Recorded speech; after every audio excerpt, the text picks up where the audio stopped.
अब बारिश भी बंद हो चुकी है। अब आप जैसे आप देख पा रहे हो ये महाराजी की कुटिया है। अब हम ये महाराजी आगे बाहर आए हैं। साथियों थोड़ी सी मैं महाराजी की कुटिया दिखा देता हूँ, कच्ची पुट्टी जो आप महाराजी ने हाथों से बनाई हुई है संतों के, जैसे आप देख पा रहे हो पूरी कच्ची है, कुछ भी नहीं है। सभी ये देख रहे हो इसमें भी पानी भर जाता है, बर्फ़ भर जाती है, जैसे आप देख पा रहे हैं पूरी कंबल से ऐसे ही अपने कह सकते हैं किसी प्रकार मतलब भौतिक सुविधा नहीं है, कोई भी ऐसे लाइट की सुविधा नहीं है, कोई ऐसा आप जैसे देखते हो आश्रमों में जैसे सुविधा, वो कोई सुविधा यहाँ पर नहीं है। और ये पूरी दीवार है ना जो दिखाई दे रही है कुटिया की, ये तन पवित्र सेवा करो, धन पवित्र करो दान, मन पवित्र श्री हरि भजन करो, जो चाहो निज कल्याण। जय हो। और मूर्ति सत्कर्म कर रही है, लेकिन उसके पूर्व जन्म के प्रारब्ध ऐसे हैं कि उसका भोग, भयानक भोग उसका बाकी है जी सत्कर्म करते हुए भी, क्योंकि वो हमारे दुष्कर्म जो है वो उदय हो रहे, उदय और अच्छी बात है ये। सत्कर्म करते हुए भी हमारे दुष्कर्म पूर्व जन्म के वो उदय हो रहे हैं। और जो आसानी से सहजता से कष्ट को सह करके जो प्रभु परमपिता परमात्मा की आराधना करके जो उसका आनंद पाता है, उसका अलग ही आनंद होता है। सदगुरुदेव भगवान के चरण कमलों का ध्यान करते हैं। जी जगत के कल्याण के लिए ही हमारा त्याग है, जगत के कल्याण के लिए ही हमारा तप है। जब जगत का कल्याण होगा तो हमारा स्वयं ही हो जाएगा। जी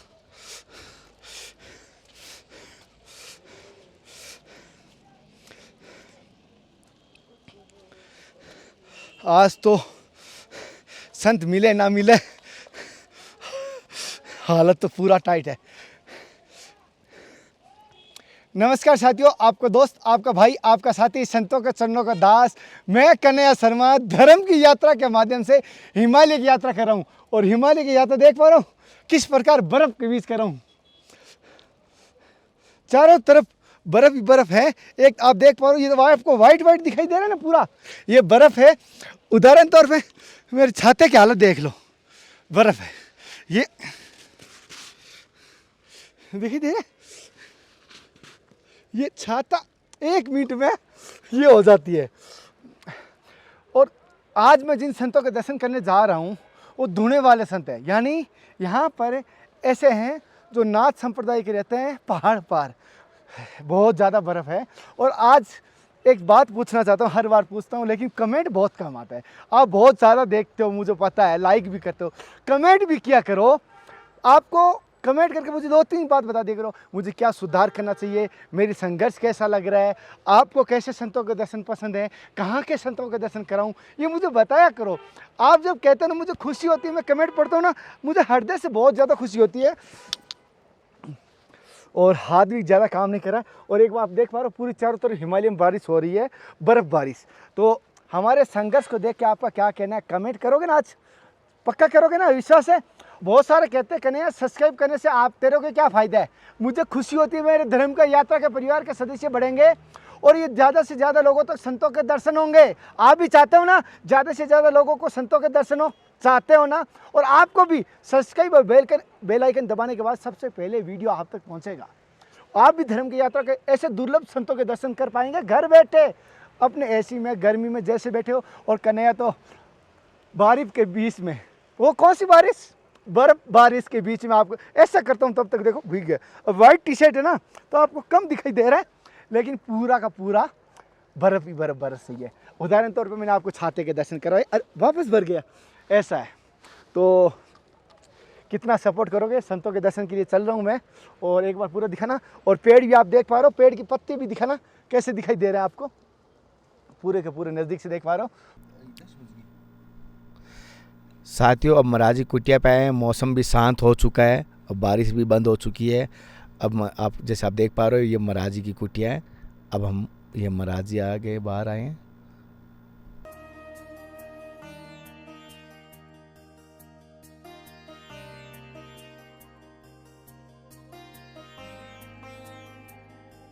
यही धुना है जो यहाँ पर नागा सन्यासियों का वर्चस्व यही बचा है। नागा संतों का जैसे धुना आप देख पा रहे हो बद्री में, यहीं पर आपको देखने को मिलेगा। और धुने का बड़ा महत्व माना जाता है। साथियों थोड़ी सी मैं महाराज जी की कुटिया दिखा देता हूँ, कच्ची पुट्टी जो आप महाराज जी ने हाथों से बनाई हुई है संतों के, जैसे आप देख पा रहे हो पूरी कच्ची है, कुछ भी नहीं है। सभी ये देख रहे हो, इसमें भी पानी भर जाता है, बर्फ़ भर जाती है, जैसे आप देख पा रहे हैं। पूरी कंबल से ऐसे ही अपने कह सकते हैं किसी प्रकार मतलब भौतिक सुविधा नहीं है, कोई भी ऐसे लाइट की सुविधा नहीं है, कोई ऐसा आप जैसे देखते हो आश्रमों में जैसे सुविधा, वो कोई सुविधा यहाँ पर नहीं है। और ये पूरी दीवारें ना जो दिखाई दे रही है कुटिया की, ये हाथों से बनाई है, महाराज जी ने अपने हाथों से बनाई हुई है। और कोई ऐसी भौतिक सुविधा नहीं है, कुछ संग्रहालय भी नहीं किया हुआ, कोई ऐसा नहीं है कि कोई संग्रहालय किया हुआ है, जैसे है वैसे है, उसमें भी संतुष्ट है। महाराज जी पहले तो मेरी तरफ से और भक्तों की तरफ से आपके चरणों में प्रणाम करता हूँ। श्री गुरुदेव दत्त महाराज कल्याण। महाराज जी जैसे कि हर स्थान का एक महत्व होता है, जैसे वृंदावन जाते हैं वृंदावन का महत्व है, हर स्थान का एक महत्व होता है। जैसे कि और आप भक्ति तो वृंदावन भी कर सकते थे, चित्रकूट में भी कर सकते, अयोध्या में भी कर सकते थे, लेकिन आप यहाँ हिमालय की गोद में कंदराओं में जहाँ कोई सुविधा नहीं मैं देख पा रहा हूँ, बिल्कुल भी यहाँ आना भी मुश्किल होता है पहाड़ पर चढ़कर। तो किस प्रकार ऐसा विचार आया कि आपको पहाड़ों में जाना चाहिए, हिमालय में? हमारे श्री सदगुरुदेव भगवान ने यहाँ रह कर के 12 वर्ष तपस्या करी थी और वो नीचे नहीं उतरे थे। 12 वर्ष श्री बद्री विशाल कमेटी ने श्री सदगुरुदेव भगवान को श्री बद्री श्री की उपाधि से अलंकृत किया था। अच्छा। तो और उत्तराखंड श्री राजगुरु महाराज हिमालय पीठाधीश्वर की उपाधि से अलंकृत किया था जी। ये तपोस्थली है श्री सदगुरुदेव भगवान की। इस वजह से हम यहाँ और हमारा भी भाव श्री सदगुरुदेव भगवान के चरण कमलों में समर्पण है, इसलिए हमको यहाँ रहना और तपस्या करना अच्छा लगता है। अच्छा। और महाराज जी मैंने सुना है कि यहाँ पर एक तपस्या करने का कई गुना फल मिलता है, क्या ये सत्य है? यहाँ 24 घंटे तपस्या भजन करने का अर्थ ये है कि 10,000 वर्षों की तपस्या का फल उसको प्राप्त होता है। वो निष्काम रूप से यहाँ बैठ कर के भजन करेगी, निष्काम होकर। निष्काम होकर के। अच्छा। जैसे महाराज जी का ये सत्य वचन है, निष्काम कीजिए, सर्वभूते हिते रहता, किसी से कोई लोभ लालच नहीं कीजिए, स्वार्थ मत रखिए। आपके जीवन का अनुभव कैसा रहा, क्योंकि आप तो इस मार्ग पे हैं बच्चापन से ब्रह्मचारी? तन पवित्र सेवा करो, धन पवित्र करो दान, मन पवित्र श्री हरि भजन करो, जो चाहो निज कल्याण। जी। ओम श्री सदगुरुदेव भगवान की जय। जैसे महाराज जी ने कहा है, और महाराज जी जैसे कि आप कभी यहाँ सुना है कि अलोक संत रहते हैं, सूक्ष्म संत रहते हैं, क्या आपको कभी ऐसा दर्शन हुआ यहाँ पर भगवान के, ठाकुर जी के? हाँ, यहाँ गुप्त मूर्तियाँ हमारी गुरु पीर गुप्त रूप से भजन करते हैं, जिनका के दर्शन भी एक साधारण मनुष्य को दुर्लभ है। कभी कभी दिखाई देते हैं, अच्छा। उसके बाद उनका दर्शन दुर्लभ होता है। अच्छा। भोग भाग से कभी किसी को दर्शन हो जाए, श्री गुरु महाराज का तो एक बात अलग है। अच्छा जी। महाराज जी जैसे हमारे एक संसार में एक बड़ी प्रथा है, पता नहीं, कि चमत्कार को नमस्कार करते हैं, ये तो आवद जो, और चमत्कार होने से एक सत्य बात है कि आस्था और बढ़ जाती है गहरी, ये भगवान के प्रति को, गुरु के प्रति को, स्थान के प्रति। आपके साथ ऐसे कोई चमत्कारी घटना घटी जिससे आपकी इस साधु संत समाज में और आस्था बढ़ गई इस मार्ग पर? हाँ, शुरू से हमारा भक्ति भाव माता पिताओं की, उन्होंने सदमार्ग हमको प्रदान किया, तो सदमार्ग पर चलते चलते श्री गुरु पीरों का सानिध्य हमको प्राप्त हुआ, जिससे कि हमारी ये मतलब साधना एक आसान हो गई। अच्छा जी। कोई ऐसा आपको चमत्कार हुआ जिससे आपकी और आस्था भी बढ़ गई? हाँ, चमत्कार भी हुए। कोई सत्य घटना बताओ ना गुरु। चमत्कार होते रहते हैं और चमत्कार होते रहेंगे श्री सदगुरुदेव भगवान के आशीर्वाद से। जहाँ जिस जगह में कहीं कोई किसी प्राणी का आने जाने का कोई मार्ग नहीं होता, जहाँ सारे रास्ते बंद हो जाते हैं, तो वहाँ श्री सदगुरुदेव भगवान ही किसी न किसी रूप में आकर के वो अपना चमत्कार दिखलाते हैं। सत्य। जहाँ सारी आशाएं टूट जाती हैं, वहाँ प्रभु श्री सदगुरुदेव भगवान मिलते हैं। जी गुरु जी। यह माया का संसार है, मृग तृष्णा की तरह है, वास्तव में नहीं है। मगर भासित हो रहा है। अच्छा।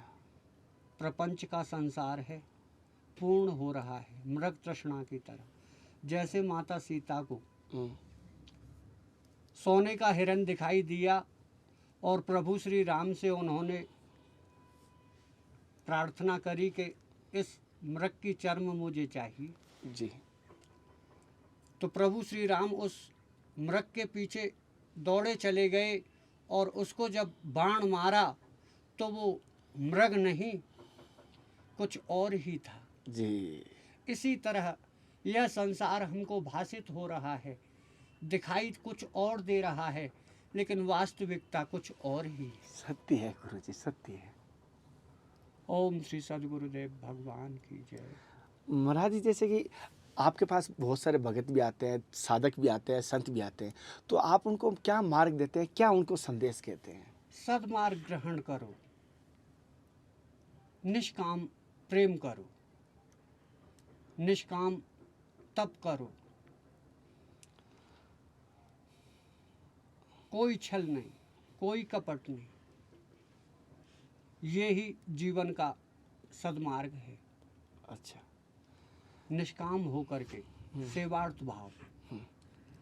महाराज जी, एक बहुत सारे मेरे को माताएं बहनें कहती है, भाई भी कल कह रहे थे कि जो धर्म की यात्रा देख रहे थे दिल्ली से, उन्होंने कहा हम इतनी भगवान की सेवा करते हैं, इतने भजन करते हैं, फिर भी हमारे जीवन में दुख आया, फिर भी हमारे बच्चे हमारी सुनते नहीं। ये किस कारण से वजह से हमारी इतना दुख हो रहा है भगवान की पूजा करते हुए भी? कुछ पूर्व जन्म के प्रारब्ध होते हैं और कुछ ये जो माया का जो प्रभाव है, छल कपट है, ये हमको हर समय रोकता रहता है, डिफीट देता रहता है। इसलिए भक्ति भाव को निष्काम होकर के ही करना चाहिए, निष्कपट होकर के करना चाहिए। यदि हमारी विधि सही होगी किसी कार्य को करने की जी, तो उसका रिजल्ट भी उत्तम आएगा। उत्तम आएगा। यदि हमारी विधि गलत हो जाएगी, छल होगा, कपट होगा, मन के अंतरात्मा के भाव को, प्रकट होने वाले भाव को प्रभु परमपिता परमात्मा जानते हैं। जी। लेकिन मनुष्य समझता है कि मेरी इस भावना को कोई नहीं जान रहा। जी। लेकिन वो तो अंतरात्मा के भाव को भी, प्रकट होने वाले भाव को भी जानते हैं। जी गुरु जी। तो उनके यहाँ जब जाए जीव तो निष्काम होकर के जाए। निष्काम होकर जाए। जैसे गुरुजी ने बड़ी बात सुंदर की, निष्काम होकर जाइए। और कभी कभी दुख होता है तो ये समझ लीजिए प्रारब्ध का है, और जहाँ आप भजन कर रहे हो और फिर भी आपको कांटा चुभ रहा है, समझ लेना महाराज जी, जैसे शाम डसने वाला होता था वहाँ कांटा चुभ के रह गया। जी, ये भक्ति का प्रभाव रहता है। ये भक्ति का प्रभाव होता है। एक बहुत बड़ा कोई हादसा हमारे साथ होने वाला है, लेकिन प्रभु परमपिता परमात्मा की भक्ति के कारण वो हमारा एक छोटा सा कांटा चुभ करके ही और उसका निवारण हो जाता है। गुरुजी सत्य वचन है। गुरुजी का वो सत्य वचन है। ये हमारे आपके जीवन में हुआ भी होगा। बड़ी बड़ी घटनाएं टल के आपको खरोंच तक नहीं आती। ये किसी न किसी प्रारब्ध का अच्छा कर्म, या अभी का कहते हैं पूर्वजों का अच्छा कर्म। कभी कहते हैं ना कि हमारे पूर्वजों का अच्छे कर्मों से वजह से हम बच गए। जय हो। और मूर्ति सत्कर्म कर रही है, लेकिन उसके पूर्व जन्म के प्रारब्ध ऐसे हैं कि उसका भोग, भयानक भोग उसका बाकी है जी। सत्कर्म करते हुए भी, क्योंकि वो हमारे दुष्कर्म जो है वो उदय हो रहे हैं। उदय हो रहे, अच्छी बात है। सत्कर्म करते हुए भी हमारे दुष्कर्म पूर्व जन्म के वो उदय हो रहे हैं, और जो आसानी से, सहजता से कष्ट को सह करके जो प्रभु परमपिता परमात्मा की आराधना करके जो उसका आनंद पाता है, उसका अलग ही आनंद होता है। अच्छा गुरुजी, जैसे एक चीज मैं जानना चाहता था छोटी सी, जैसे आपके वो ही भक्ति है, वो ही सच्चा भाव है। जी गुरुजी। गुरु जैसे आप तो गुरुजी को, आपके गुरुजी दिव्य रूप में है, और मैं कहता हूँ आपने भी गुरुजी को प्रसन्न करने की कोशिश की हो, तो गुरुजी को कैसे प्रसन्न किया जा सकता है आपकी दृष्टि से? श्री गुरु महाराज के चरण कमलों में शिष्य का सच्चा समर्पण होना चाहिए। जी गुरुजी। कोई छल नहीं, कोई कपट नहीं। जी गुरुजी। जी, सच्चा प्रेम ही। जैसे मीरा ने श्री कृष्ण भगवान से किया था, जी गुरु जी। ध्रुव प्रहलाद ने किया। जी अनन्य और भी हमारे भक्त श्रद्धालु ऐसे हुए हैं जिनका निष्काम निश्चल प्रेम रहा है, समर्पण रहा है परमपिता परमात्मा को। जी गुरु जी। वह भक्ति की ऊंचाई को प्राप्त करते हैं और उनको श्री परमपिता परमात्मा का, भगवान का सानिध्य प्राप्त होता है। जय हो श्री भगवान। महाराज जी, जैसे कि जैसे कोई राम जी की आराधना करता है, कोई महादेव की आराधना करता है, आप किन की आराधना पूजा साधना करते हैं गुरु जी? हम हमारे इष्ट श्री दत्त भगवान हैं, श्री गुरु दत्तात्रेय भगवान जी। जिन्होंने, जिनकी माता अच्छा। पिता श्री अत्रिनंदन भगवान थे, माता का नाम, जिन्होंने ब्रह्मा विष्णु महेश्वर को, दत्तात्रेय अनसुया माता जी, माता अनसुईया, जिन्होंने श्री तीनों देवताओं को बालक बना लिया था अपने तपोबल से, जी सच्चे प्रेम से, सच्चे भाव से, सच्ची भक्ति से। सच्चा भाव ही, निष्काम प्रेम ही मोक्षदायक है। मोक्षदायक है।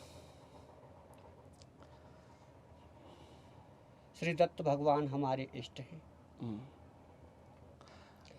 श्री सदाशिव भगवान हमारे आराध्य हैं।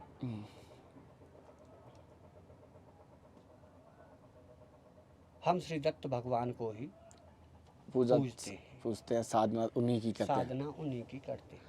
और महाराज जी, जैसे कि आपकी दिनचर्या किस प्रकार की रहती है सुबह से शाम तक? सुबह से शाम तक हम सुबह को प्रातः में चैतन्य होते हैं, प्रभु का ध्यान करते हैं और अपने कर्म कांड से निवृत्त होकर के आसन पर बैठ करके श्री सद्गुरुदेव भगवान के चरण कमलों का ध्यान करते हैं। जी। श्री बद्री विशाल भगवान के दर्शन करके प्रातः में अपने आसन पर आ जाते हैं। जी। नित्य दर्शन करने जाते हैं या मानसिक? नित्य दर्शन। नित्य दर्शन, जी। अच्छा अच्छा। महाराज जी, जैसे एक छोटी सी मैं जानना चाहता था, जैसे बहुत सारे साधक होते हैं, वो कह रहे हैं हमारे भक्ति में मन नहीं लगता और मन चंचल है, तो कहते हैं चंचल है, भाग जाता है। तो आपकी दृष्टि से मन को कैसे नियंत्रण कर सकते हैं? यह कामनाएं जो हैं हमारी, यह भक्ति में मन को नहीं लगने देती, क्योंकि हमारा मन और दूसरी वस्तुओं में, विषयों में आसक्त रहता है। जी गुरु जी। इस मन को निष्काम करना होता है। जी गुरु जी। सच्चे भाव से, चाहे क्षण भर के लिए हम प्रभु की शरण में जाएं, लेकिन निष्काम होकर के हमको जाना चाहिए। जी गुरु जी। सच्चे भाव से जाना चाहिए। कोई छल नहीं होना चाहिए, कोई कपट नहीं होना चाहिए। जी। उमा कहूँ मैं अनुभव अपना, सत हरि भजन जगत सब सपना। यानी बिना हरि के भजन के इस जगत संसार को एक स्वप्न के समान समझना चाहिए। जी। जैसे रात को सोए और प्रातः में जागे, जी। कोई सपना भी देखा, यानी मनुष्य यहाँ इस मृत्यु लोक में दिन में जागते हुए और रात को सोते हुए स्वप्न ही देख रहा है। जी। यानी कि दिन में जागते हुए मैं ये करूँगा, मैं वो करूँगा, ये होना चाहिए, वो होना चाहिए, लेकिन प्रभु परमपिता परमात्मा की ओर वो अग्रसर नहीं होता, सत्य की ओर अग्रसर नहीं होता, धर्म की ओर अग्रसर नहीं होता। हमारा सनातन धर्म है, श्री सत्य सनातन धर्म, वह असहाय प्राणी के लिए, नेत्रहीन प्राणी के लिए, जी। या माता पिताओं के लिए सर्वप्रथम माता पितावी भगवान तुल्य होते हैं। जी। जो मूर्ति, जो मनुष्य माता पिता को त्याग करके, असहाय मूर्ति को त्याग करके अपंग मूर्ति को त्याग करके, नेत्रहीन मूर्ति को त्याग करके और मंदिर के चक्कर काटता है, वह भक्ति नहीं है, पाखंड है। वो पाखंड है।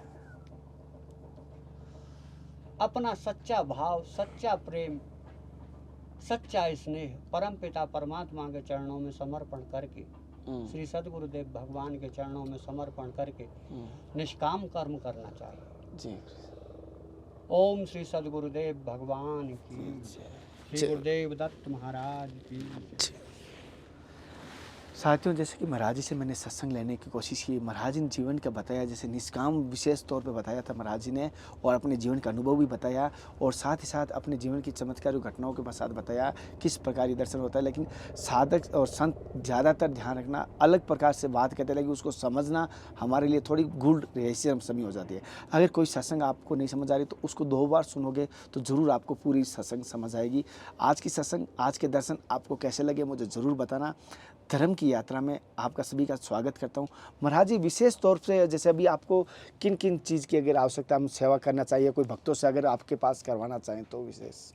कुछ नहीं, अपना इधर में ये हमको थोड़ा सा धुना लक्कड़ का प्रबंध यहाँ करने में थोड़ा सा कठिनाई होती है, लक्कड़ की व्यवस्था नहीं हो पाती। ये यहाँ राशन, थोड़ा राशन और गैस सिलेंडर की आवश्यकता होती है, और सामग्री सेवा पूजा के लिए जो है, जो भी कुछ प्राप्त हो जाए, घी वगैरह। जी। जी, जैसे कि महाराज जी ने प्रातः में पंचाहुतियाँ और शाम को पंचाहुतियाँ प्रदान करते, जी जी जिससे वातावरण, वायुमंडल हमारा शुद्ध होता है जी गुरु जी। और सभी प्राणियों के लिए जगत का कल्याण होता है। हम जगत के कल्याण के लिए ही श्री सद्गुरुदेव भगवान के चरण कमलों का ध्यान करते हैं। जी जगत के कल्याण के लिए ही हमारा त्याग है, जगत के कल्याण के लिए ही हमारा तप है। जब जगत का कल्याण होगा तो हमारा स्वयं ही हो जाएगा। जी गुरु, सत्य वचन है। संत परमात्मा के लिए सोचते हैं, सभी के लिए सोचते हैं, सर्वभूत हिते रहता, और जग का कल्याण के लिए सोचते हैं। और महाराज जी को विशेष कोई ऐसा बड़ी कोई चीज़ नहीं मांगी, बड़ी चीज़ कोई कही नहीं है महाराज जी ने। तो जैसे कि महाराज जी की गैस चूल्हा की वो लकड़ी गीली हो जाती है, जैसे आप देख पा रहे हैं, तो बारिश में मौसम है, ठंड है, बर्फ़ बरस रही है, वहाँ तो लकड़ियाँ गीली होनी है। हम खुद अंदर बैग के अंदर कपड़े रखे वो गीले हो जाते हैं, तो ये लकड़ी तो गीली होनी है। और साथ साथ भोजन पानी की थोड़ी व्यवस्था हो जाए। और महाराज जी थोड़ी सुबह जो हवन सामग्री जो कहता है, जिसमें घी हो गई, हवन सामग्री हो गई, वो होने से महाराज जी का नित्य कर्म करें वो हो जाए। तो सभी भक्तों से कहूँगा, और जो भी भाई संतों की सेवा कर सकता है कीजिए। मैं महाराज जी को वचन देता हूँ, महाराज जी ये जो आपने बोला है, ये मैं आपको आज या कल के अंदर अंदर आप तक पहुँच जाएगी पूरी चीज़। जय जयकार, ये मेरा वचन रहेगा। श्री गुरु महाराज की जय। मैं महाराज जी को वचन देके जा रहा हूँ कि मैं गैस चूल्हा और राशन की सामग्री, हवन सामग्री, घी, जो महाराज जी कह रहे हैं वो सारी चीज़ मैं पहले से पहुँचा दूंगा। और अगली सत्संग के साथ फिर मिलूंगा। जो भी भाई संतों की सेवा कर सकता है तो करना, नहीं कर सकता आप इस सत्संग को 4 लोगों तक पहुँचाइए। मेरे लिए वही सेवा संतों की हो रही है। घर में माता पिता को सेवा कीजिए, मेरे लिए वही सेवा है। आप खुश है तो मैं खुश हूँ। मैं सभी से कहता हूँ, आप खुशी के अंदर में मेरी खुशी है। अगली सत्संग के साथ फिर मिलता हूँ। तब तक जय हिंद, वंदे मातरम, हर हर महादेव, जय बद्री विशाल की, जय गुरुदेव, हे ओम नमो नारायण।